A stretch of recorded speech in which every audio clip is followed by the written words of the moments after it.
इस कार्यक्रम के प्रायोजक है कृषि एवं किसान कल्याण मंत्रालय, भारत सरकार। नमस्कार, स्वागत है आपका कार्यक्रम किसान की बात में। आपने ट्यून किया है आकाशवाणी का FM गोल्ड चैनल। आप सुन रहे हैं कार्यक्रम किसान की बात। मैं हूं आपके साथ नीरा, मेरे साथ है मेरे साथी। बिल्कुल, नमस्कार, मैं हूं गौतम और आज का जो हमारा विषय है वो है श्री अन्न उत्पादन का जो है आमदनी, स्वास्थ्य, आजीविका में महत्व कैसे है। और आज हमने आमंत्रित किया अपने स्टूडियो में डॉक्टर प्रेमचंद, जो कि वैज्ञानिक हैं, राष्ट्रीय कृषि अर्थशास्त्र और अनुसंधान संस्थान पूसा, नई दिल्ली में। तो डॉक्टर साहब, आपका बहुत बहुत स्वागत है स्टूडियो में। धन्यवाद गौतम जी एंड नीरा। ऐसा है कि मुझे सबसे पहले किसानों को भी नमस्कार करना चाहिए। नमस्कार किसान भाइयों। जैसा कि आज हमारा जो विषय है, टॉपिक है, वो श्री अन्न है, लेकिन उससे पहले आपको ये बता दें कि आप जानते हैं कि इस कार्यक्रम में आप सीधा हमसे जुड़ सकते हैं, संपर्क कर सकते हैं और इस कार्यक्रम का हिस्सा बन सकते हैं। और इसके लिए आपको डायल करना होगा 011-23421081 और आप सीधा हमारे एक्सपर्ट से बात कर सकते हैं। और श्री अन्न यानी कि मोटे अनाज को लेकर अगर आपके मन में कोई शंका है, शुभा है, कोई सवाल है, कुछ जानना चाहते हैं, क्योंकि गौतम, होता क्या है कि आज बहुत सारे सवाल हमारे जहन में उमड़ते हैं कि इसे बढ़ावा क्यों दिया जा रहा है। अचानक मोटे अनाज की बात कहाँ से आ उठी और कैसे ये आगे बढ़ती चली जा रही है, और भारत में इसका कितना उत्पादन हो रहा है। दुनिया में अगर हम बात करेंगे मोटे अनाज की उत्पादन की, तो हम आज कहाँ हैं। ऐसे ना जाने कितने सवाल हमारे जहन में उमड़ते हैं, पूछने का मन होता है, लेकिन कभी कभी हम सोचते हैं कि किससे पूछे। तो यही सही जगह है, यहीं आप कॉल कीजिए, हमारे एक्सपर्ट आपको हर एक सवाल का जवाब देंगे। बिल्कुल नीरा, आपने बहुत सही कहा कि एकदम से हम लोग सब बात करने लगे हैं मोटे अनाज की। बिल्कुल। तो बिल्कुल ये है क्या, जैसे मोटे अनाज को हम लोग सुपर फूड्स के नाम से भी जानते हैं, डॉक्टर साहब श्री अन्न के नाम से भी जानते हैं, और इसका जो है आजीविका में देखें और अगर आमदनी के दृष्टिकोण से भी देखें तो ये बहुत ही महत्वपूर्ण है और सेहत की दृष्टिकोण से भी बहुत महत्वपूर्ण है। तो कैसे डॉक्टर साहब, ये आप हमारे किसान भाइयों को बताएं। बिल्कुल। देखो, श्री अन्न एक खाद्यान्न है जो बहुत समय से मैं कहना चाहूंगा कि ऐसा माना जाता है कि श्री अन्न सबसे पुराने अनाजों में एक है। बहुत समय से इसकी खेती की जा रही है और भारत एक सबसे बड़ा देश है जिसमें अन्न उत्पादन काफी होता है और हम नंबर 1 पे हैं। अगर कॉन्टिनेंट वाइज देखा जाए तो जो अन्न का, जो मोटे अनाजों का सबसे ज्यादा एरिया है वो अफ्रीका में है, फिर एशिया में जो ज्यादातर है वो इंडिया में ही है। बिल्कुल। विश्व का लगभग 20% मोटे अनाजों में जो एरिया है वो भारत में ही है और लगभग उतना ही उत्पादन में भी हिस्सा रखता है। बिल्कुल डॉक्टर साहब। और जैसे बात कर रहे थे हम लोग की नंबर 1 है मोटे अनाज के उत्पादन में, तो मैं जैसे मोटे अनाज में उत्पादन तो हम लोग कर रहे हैं, तो हमारे किसान भाइयों के लिए मैं एक सवाल पूछना चाहूंगा आपको कि क्या जो ये मोटे अनाज है पोषक तत्वों की दृष्टि से कितना महत्वपूर्ण है। गौतम जी, बात यह है कि इसमें जैसे पुराने समय से भी हम खाते आ रहे हैं, बहुत सारी चीजें हैं जो इसमें बहुत ही गुणकारी होते हैं। बिल्कुल। जैसा कि ये अच्छे फाइबर होता है, जिसमें फाइबर होने से क्या होगा कि बहुत सारी आपकी गट से रिलेटेड या आंत से रिलेटेड है वो तकलीफें नहीं होंगी। इनमें ग्लूटीन बहुत कम होता है। ग्लूटीन कम होने से क्या होता है कि आपको, मतलब कुछ लोगों को ऐसा होता है कि ग्लूटीन से एलर्जी होती है। बिल्कुल। उस वजह से वो उनको पेट में प्रॉब्लम होगी। तो ये एक तो पहला चीज तो है, ये ग्लूटीन फ्री है। दूसरा चीज है, इसमें ना मिनरल्स बहुत होते हैं, विटामिन होते हैं, क्योंकि ऐसे अनाज हैं जिसमें जैसे विटामिन ई होता है, विटामिन ए होता है। जी डॉक्टर साहब, हम लोग बात कर रहे थे विटामिन और मिनरल्स के बारे में मोटे अनाज को लेकर के। हाँ, लेकिन गौतम, एक चीज और जो है वो ये है कि हम बात कर रहे हैं, हम किसान की बात में ही हैं और किसान के बारे में ही हम बात करते हैं, किसान को किस तरीके से फायदा होता है। अगर हम मिलेट्स की बात करते हैं तो एक सवाल जो है वो ये भी जहन में आता है कि सीधे तौर पर अगर हम ये जानना चाहें कि मिलेट्स को उगाने में, उत्पादन में किसानों को कितना और कैसे फायदा मिलता है। देखिए, मिलेट ऐसी चीजें हैं जो वातावरण की चुनौतियों को देखते हुए ये बहुत महत्वपूर्ण हो जाते हैं जी। और खासतौर पर जो छोटे किसान हैं उनके लिए बहुत महत्वपूर्ण हो जाते हैं। जब जैसे आपने देखा होगा कि राजस्थान, गुजरात में बहुत सारे एरियाज में जहाँ पे कोई भी क्रॉप सर्वाइव नहीं कर पाती है, वहाँ पे ये तरह की फसलें हैं वो सर्वाइव कर पाती है। मैं अपने खुद का अनुभव बताता हूँ। मैं एक किसान का बेटा होने के नाते बहुत कुछ देखा है मैंने। 30 दिन तक भी बरसात बरसात नहीं होती तो वो एक फसल ऐसे लगती है एक बार मर गई, लेकिन जैसे ही बरसात हुई वो ऐसे लगता है तीसरे दिन ये पता भी नहीं चलेगा कि वो फसल को कोई एक महीने से पानी नहीं मिला है। ये क्लाइमेट के में कम पानी में होती है, मतलब जहाँ पे डॉक्टर साहब ये सिंचाई की कम व्यवस्था है या नहीं व्यवस्था है, वहाँ भी आप मोटे अनाज उगा सकते हैं और भरपूर उत्पादन भी प्राप्त कर सकते हैं। मतलब ये कहा जा सकता है कि बहुत ही कम मेहनत में अपने आप से आपका साथ देने वाली फसल कही जा सकती है। बिल्कुल डॉक्टर साहब, एक और कॉलर हमारे साथ जुड़ रहे हैं। My name is Anu, I am calling from Mumbai. Anu ji, आपका स्वागत है, आप अपना सवाल पूछ सकती हैं। मैं ये पूछना चाहती हूँ कि बाजरे की जो खिचड़ी बनती है, बिल्कुल, बाजरे का वो छिलका कैसे निकाला जाए? ऐसा है कि इसमें छिलका निकालने के लिए जो ओखली होती है ना, उसमें थोड़ा मतलब भिगो के रखिए। जैसे पहले भिगो लिया, थोड़ा सा पानी डाल के और हल्के से उसको अगर उसमें कूटा जाएगा ओखली में, तो धीरे धीरे ऊपर का जो छिलका है वो अलग हो जाएगा। बिल्कुल बिल्कुल। और बहुत ही स्वादिष्ट आपकी जो खिचड़ी है वो बनेगी। खिचड़ी बड़ा ही स्वादिष्ट, मुझे तो आपने बड़ा याद दिलवा दिया, मेरी बचपन की यादें दिलवा दी। जी डॉक्टर साहब, जैसे आप कह रहे हैं बचपन की यादें, और आपने ये भी कहा कि बहुत पुराना, मतलब ऐसा है कि श्री अन्न से नाता अगर हम कहें तो बहुत पुराना है, और सचमुच। लेकिन कहीं बीच में आकर ऐसा हुआ था कि हमारी थाली से श्री अन्न कहें, मोटा अनाज कहें, तो धीरे धीरे लुप्त होता गया। लेकिन बड़ी खुशनसीबी की बात है, बड़ी अच्छी बात है, हमारी सरकार भी इसमें जो है प्रयास कर रही है, और अब धीरे धीरे जो है हम सब जानने लगे हैं कि क्या महत्व है इसका। देखिए, ऐसा है कि एक तो सरकार ने बहुत सारी कदम उठाए हैं जी। पहला चीज तो है कि जब आप पिछले 10-12 साल का देखें तो इनके जो न्यूनतम समर्थन मूल्य है उसमें काफी बढ़ोतरी की है। बढ़ोतरी सभी फसलों में हुई है, लेकिन अगर आप तुलना करें धान के साथ में, तो जो मोटे अनाजों की समर्थन मूल्य में बढ़ोतरी काफी ज्यादा हुई है। जैसे कि रागी के समर्थन मूल्य में ना जो लगभग 3 गुना बढ़ोतरी हो गई पिछले 12 साल में। बाजरे में भी लगभग डबल हो गए हैं, जबकि बाकी अनाजों में नहीं। तो जो तुलनात्मक दृष्टि से अगर देखा जाए तो इनको ज्यादा महत्व मिला बिल्कुल है। बिल्कुल डॉक्टर साहब, मतलब आप ये कहना चाह रहे हैं कि जो मोटे अनाज हैं उनका जो समर्थन मूल्य है तुलनात्मक दृष्टि से, और जो अनाज है वो 2 गुना हो गया है। तो रेट बढ़ने से भी लोगों में थोड़ा सा, मतलब आजीविका की दृष्टि से भी किसान भाइयों के लिए बहुत ही महत्वपूर्ण है।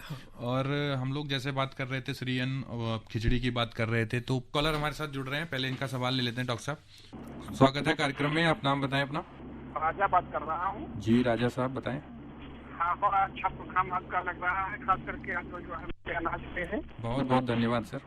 जी जी। तो मैं जानना चाहूँगा, जैसे मोटे अनाज में आजकल जो ये सर्दी का मौसम चल रहा है जी, तो इसमें कौन कौन मोटे अनाज हम लोगों को सर्दियों में ज्यादा फायदेमंद होते हैं, इसके बारे में हम जानना। देखिए, ऐसा है, सर्दियों में आप ज्वार का भी खा सकते हैं, लेकिन जो बाजरा की थोड़ी तासीर गर्म होती है, कि जैसे हमारा नवंबर आ गया तो हम घर से बाजरा लेके आते हैं और रोज सुबह और शाम को बाजरा खाते हैं, तो ये थोड़ी गर्म होता है, बाजरा गर्म होता है, इसलिए यही सही समय है कि बाजरे की रोटी बना के खा सकते हैं। बाजरे की, जैसे कि उन्होंने अपने पूर्व वक्ता ने बताया, जो कि आप खिचड़ी बना के खा सकते हैं। एक और जो राजस्थान में एक राबड़ी बनाया जाता है, अच्छा, उसको जैसे फर्मेंट करने के बनाने से इसके गुण और भी ज्यादा हो जाते हैं, बढ़ जाते हैं। अच्छा। और ये डाइजेशन में मदद करता है। एक चीज और बताना चाहूंगा कि खास तौर पर ये बाजरे का या जो मिलेट है, उनको उन लोगों को जरूर खाना चाहिए जिनको डायबिटीज की समस्या है, क्योंकि इसमें जो कार्बोहाइड्रेट होते हैं वो स्लो डाइजेस्ट होते हैं। जैसे आपने बाजरे की रोटी खा लिया सुबह तो आपको काफी देर तक भूख नहीं लगी, बिल्कुल, लेकिन चावल खा लिया तो थोड़ी सी देर में ही भूख लग जाती है। तो वो एक सेहत के लिए एक फायदेमंद चीज है। बहुत ही महत्वपूर्ण आपने बात बताई डॉक्टर साहब, क्योंकि डायबिटीज जो है वो अपने गिरफ्त में लेता जा रहा है, और खासतौर पे अगर भारतवर्ष की बात करें तो बहुत ही लोग जो है डायबिटीज से त्रस्त हैं। तो उनके लिए जो मोटा अनाज है एक तरह से रामबाण है। बिल्कुल, तो वो मोटे अनाज का कर सकते हैं प्रयोग। और डॉक्टर साहब, मैं अपने किसान भाइयों के लिए एक चीज और जानना चाहूंगा कि ये श्री अन्न योजना जो है सरकार की, उसमें क्या लाभ है और कैसे किसान भाई लाभ उठा सकते हैं? बिल्कुल गौतम, इस पर हम डॉक्टर साहब से जानकारी लेंगे, लेकिन एक कॉलर हमारे साथ जुड़ चुके हैं, जान लेते हैं कहाँ से बोल रहे हैं और क्या सवाल है इनका। अपना नाम बताइए और अपना सवाल रखिए। हाँ जी, मेरा नाम रमेश कुमार है। हाँ रमेश जी, बताएं सवाल। हिमाचल प्रदेश से। बिल्कुल सर। मैं ये पूछ रहा था, जैसे अनाज है हमारा गेहूँ वगैरह जी, तो जैसे कहते हैं 7 अनाज जो डाल दिए जाए यहाँ, तो वो क्या अच्छे रहता है उसके लिए, अपना सेहत के लिए? बिल्कुल बिल्कुल। डॉक्टर साहब सुन रहे हैं, आपको अभी जवाब देंगे। देखिए, ऐसा है कि हमेशा इस चीज को बेखूबी से, और डॉक्टरों ने बताया है कि जो भोजन है जितना विविध होगा उतना ही अच्छा होगा। क्यों? वो इसलिए होता है क्योंकि कोई अनाज में कौन सी चीज अच्छी होती है। जैसे आपका बाजरे में आयरन का कंटेंट बहुत ज्यादा होता है, खास तौर पर जो प्रेग्नेंट महिलाएं हैं उनके लिए बहुत ही उपयोगी होता है। ऐसे ही आपके जो फिंगर मिलेट जो रागी है उसमें आपका जो कैल्शियम है उसका काफी कंटेंट होता है। वैसे भी डेली डाइट में जितना अनाज थाली में जितनी वैरायटी होंगी उतना ही अच्छा होगा। हालांकि मैं इस हेल्थ का एक्सपर्ट नहीं हूँ, लेकिन जो ये बताया जाता है कि आपका बैलेंस डाइट होनी चाहिए और उसमें वैरायटी विविधता होनी चाहिए। बिल्कुल। और ऐसे भी कह सकते हैं डॉक्टर साहब की थाली में अगर हर एक रंग होगा, रंग तो होगा, पोषक तत्व जो है वो फिर बिल्कुल सही मिलते हैं हमें। तो इसीलिए बैलेंस डाइट को हमेशा से ही महत्व दिया जाता रहा है। और फिर ये भी कहा जाता है कि जैसा खाएं अन्न वैसा होए मन। तो मन वैसा ही हो जाता है जैसा हम अनाज खाते हैं गौतम। और इसी तरह बातों का सिलसिला, तो सवालों का सिलसिला जारी रहेगा। यहाँ रुकते हैं एक छोटे से संदेश के लिए। अरे क्या कर रहा है? इधर इधर इधर हम बोल रहे हैं तेरे बीजू का। उतला बोल रहा है? पक्षियों से तो हम खेत को बचा लेते हैं, पर इन घातक रसायनों से कैसे बचाएं? मतलब? देख बेटा, तू जो ये अंधाधुंध रसायन मिलाता है ना, मिट्टी की सेहत बिगड़ने लगी है। और जब माटी ही कमजोर पड़ जाएगी तो उपज कैसे सेहतमंद होगी? अरे पहले ऐसा नहीं था। पूछना अपने बड़े बुजुर्गों से, कैसे फसल लहलहाती थी, शुद्धता झलकती थी।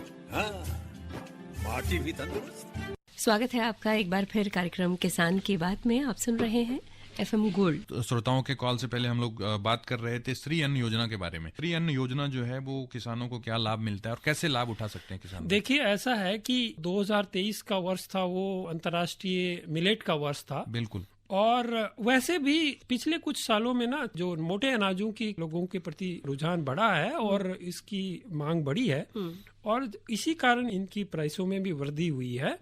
तो जो इंटरनेशनल ईयर ऑफ मिलेट जो सरकार ने मनाया और अंतर्राष्ट्रीय स्तर पर इसको पहचान दिलाई, जिसे श्री अन्न के रूप में, जिनको न्यूट्रिशियल भी सीरियल भी बोलते हैं, हर जगह पे इसकी प्रदर्शनी लगाई, तो उससे काफी कुछ उसकी मांग में वृद्धि होगी, मेरा ये मानना है। और निश्चित तौर पे जब आपका अवेयरनेस बढ़ता है तो वो मांग में वृद्धि होती ही है। इसके अलावा बहुत सारे जैसे मिनिमम सपोर्ट प्राइसेस पे प्रोक्योरमेंट भी कर रही है। बिल्कुल। पिछली बार जैसे 2021-22 की जैसे बात करें तो इसमें लगभग 7.5 लाख टन का प्रोक्योरमेंट किया था किसानों से।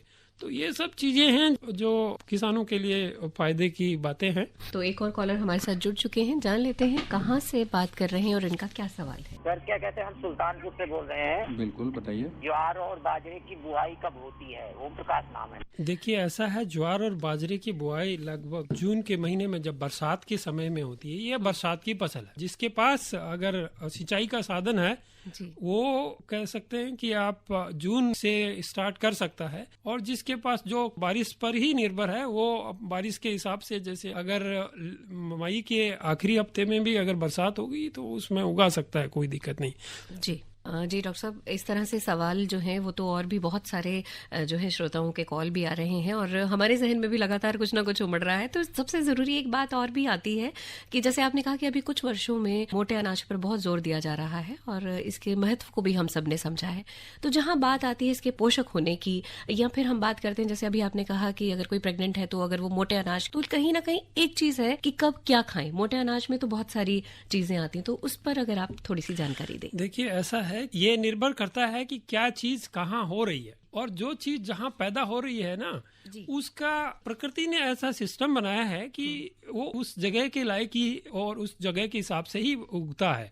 जैसे राजस्थान के लोग बाजरा आराम से आसानी से खा सकते हैं। इसी तरह से जो रागी और बाजरा है वो कर्नाटक और तमिलनाडु में अच्छे से मिल सकता है। अमरंथस जो राजगिरा जो बोलते हैं वो उत्तराखंड के पहाड़ी इलाकों में राजगिरा है, वो बहुत अच्छे से होता है, लोग वहाँ पे खाते भी हैं। जैसे जंगोरा जो कहते हैं, जिसको बार्नयार्ड मिलेट या सावा कहते हैं, वो भी उस एरिया में पैदा होता है। तो मतलब जो जिस एरिया में लोकली अवेलेबल है उसको खा सकते हैं। और खासतौर पर उस पर भी डिपेंड करता है कि उनको अगर जैसे मान लो कुछ लोगों को डाइजेशन में प्रॉब्लम करता है तो आप उसको चेंज भी कर सकते हैं। जी डॉक्टर साहब, अगर हम बात करें भारत की, तो मोटे अनाजों में से कौन से वो ऐसे अनाज हैं जो यहाँ इजीली उगाए जा सकते हैं? बाजरा वैसे देखा जाए तो सबसे ज्यादा एरिया में उगाया जाता है। इसके अलावा रागी भी उगाई जा सकती है और वो भी काफी एरिया में होती है।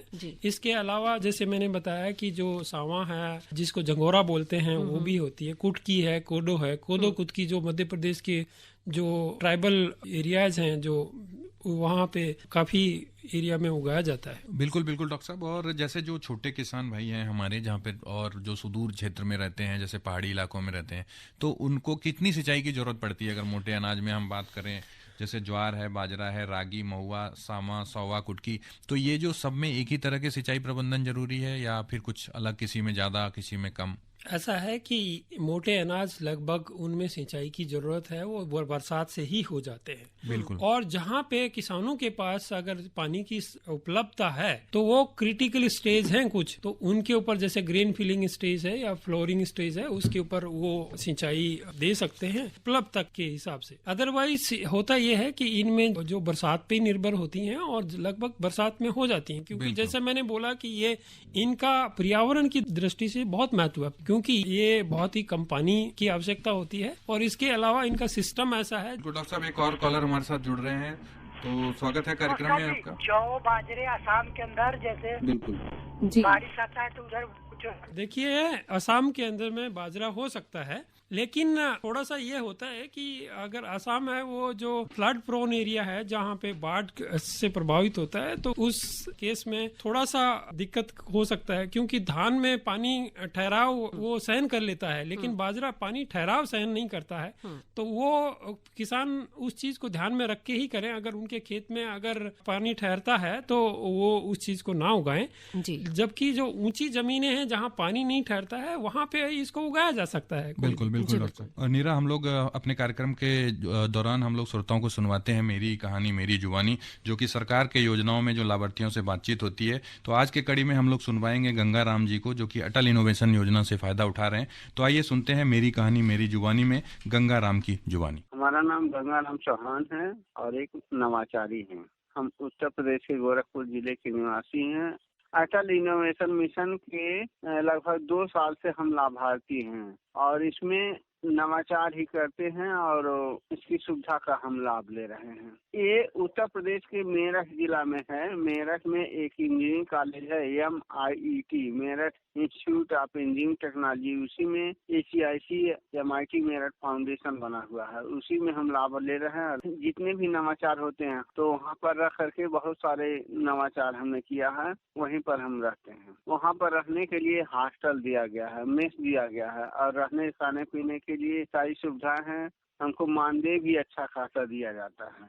हमको नवाचार करने के लिए सबसे पहले जो मटेरियल चाहिए वो लिख करके मिल जाता है, मटेरियल मार्केट से आ जाता है। फिर जो सहायक होते हैं उनको जो जो जॉब हम देते हैं वो लोग जॉब बना के लाते हैं। हम फिर उसको असेंबलिंग करते हैं। टेस्ट करने के बाद जो सफल हो जाता है तब फिर उसकी कागजी कार्रवाई होती है, उसका पेटेंट होता है। फिर उसको मार्केट में लाने के लिए हमको पैसे से सहायता मिलती है ताकि उसको मार्केट में लाया जाए। अभी हमने एक साइकिल से चलने वाली वॉशिंग मशीन बनाई है, ध्यान में रख करके कि हर व्यक्ति यानी कि बच्चा भी अपना कपड़ा धुल ले, घर के कोई भी सदस्य, पुरुष स्त्री बूढ़े बच्चे को कपड़ा धुल लीजिए, मैनुअल चलता है। ये नवाचार हम बड़े पैमाने पर भी किए हैं ताकि जो वर्ग है वो भी अच्छे से अच्छे कपड़ा धुले और मानव श्रम पर धुले, उसमें कोई बिजली न लगे। घरों में जो बड़े बड़े कम्बल धुलाई और सब होते हैं वो भी आसानी से धुले जाते हैं। यही ध्यान में रख करके हमने बनाया। फिर आटा चक्की जो बनाई थी उसमें हम पूर्ण रूप से सुधार वहीं किए हैं, ACIC में ही मिल करके किए हैं। हमारे नवाचार के ऊपर निर्भर करता है। हमारे पास नवाचार होंगे उसको करते रहेंगे तब तक हमारी नियुक्ति रहेगी और मानदेय अच्छा खासा मिल जाता है, ताकि ये लगे कि हाँ एक नवाचारी को सम्मानजनक रकम मिलती रहे। बहुत शुक्रिया इसलिए कि हम जैसे नवाचारियों को अभी तक कोई प्लेटफॉर्म नहीं मिला था। लोकल व्यक्ति हैं जिसके अंदर नवाचार का हुनर है, गुण है, आइडिया है, वह भी नवाचार करे। बहुत दिनों से हम लोगों को ऐसे प्लेटफॉर्म की तलाश थी। अटल इनोवेशन मिशन जो केंद्र सरकार की योजना है इसमें जो नवाचारियों को नवाचार का प्लेटफॉर्म दिया गया है, ये बहुत अच्छा है। इसके लिए हम केंद्र सरकार को धन्यवाद देते हैं। बिल्कुल, आप सुन रहे थे अभी कि गंगाराम जी ने कैसे अटल इनोवेशन योजना का जो है लाभ उठाया और सरकार को धन्यवाद भी दिया इन्होंने। और आज का जो हमारा कार्यक्रम है किसान की बात, हम लोग बात करते हैं किसानों के बारे में। और श्री अन्न जो कि मोटे अनाज और सुपर फूड्स के नाम से भी जाना जाता है, और पोषण की दृष्टि से देखें आप, आजीविका की दृष्टि से देखें, और सबसे महत्वपूर्ण बात है कि आप इसको बिना सिंचाई के, बिना खरपतवार प्रबंधन के भी कहीं भी उगा सकते हैं कि इसमें लागत बहुत कम है किसान भाइयों का। और जैसे डॉक्टर साहब ने भी बताया कि जो मिनिमम समर्थन मूल्य है वो भी सरकार ने इसको बढ़ाया है अन्य फसलों के अपेक्षा, अगर कंपैरेटिवली बात करें तो। हर जोखिम से निकल कर फसल आए, सुरक्षित हो जाए,